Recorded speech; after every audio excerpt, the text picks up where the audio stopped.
계속 영상 이어서 하겠습니다. 자, 11번째 얘기네요, 벌써요. 자, 블라인드 채용인데, 당연히 블라인드 채용에서는 면접에서 말을 할 때, 면접 말을 할 때, 자신의 인적사항을 말을 하면 안 되죠. 내가 뭐 지역이라든가 학교라든가 뭐 이런 걸 말하면 안 되는데요. 이게 사람이 실수로 말을 하는 경우가 있거든요.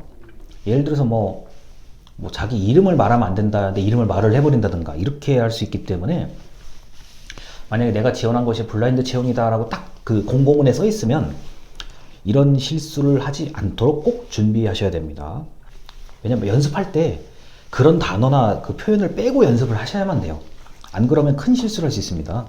자, 그리고 이게 진짜 내가 이 내용이 안 들어가면 안 된다라고 하면은 설명을 해야 된다고 하면은 면접관에게 현장에서 물어보시고 답변을 확실히 들으셔야 돼요. 제가 이런 거를 말을 해야 되는데 뭐 상호, 이름, 지역 이게 안 들어 이걸 꼭 그 말 안 하면 설명이 안 된다.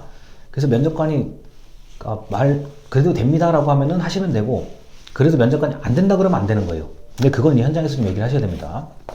그런데 보통 제가 볼 때는 이 블라인드 채용이라고 한다면 그 질문 자체가 이렇게 그런 인적사항에 관련되지 않을 법한 질문들로 맞춰요.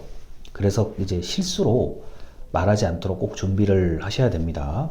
자, 근데 만약에 진짜 이 단어 안 들어가면 안 된다 그러면 꼭 사전에 허락을 받으셔야 돼요. 현장에서요. 자, 12번. 자, 이거는 이제 제가 11월 말까지 계속 얘기할 건데, 단순한 질문이 제일 어려워요. 단순한 질문이 제일 어려워요.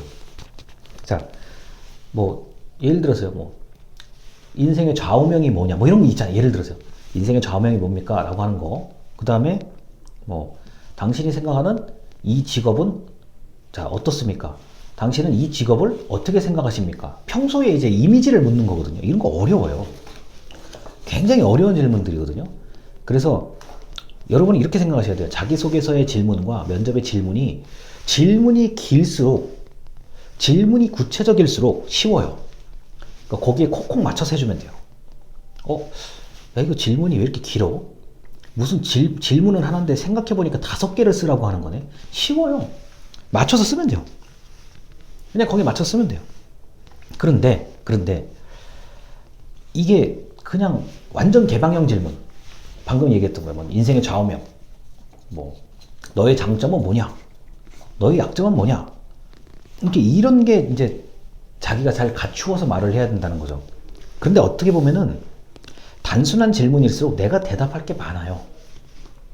대답을 좀 자유롭게 할 수 있는 게 좀 있기 때문에 이 단순한 질문에 대해서는 좀 분량을 평소에 좀 준비를 하셔가지고 마치 대본을 연습하듯이 하면 저는 이게 무리가 없다고 생각을 합니다.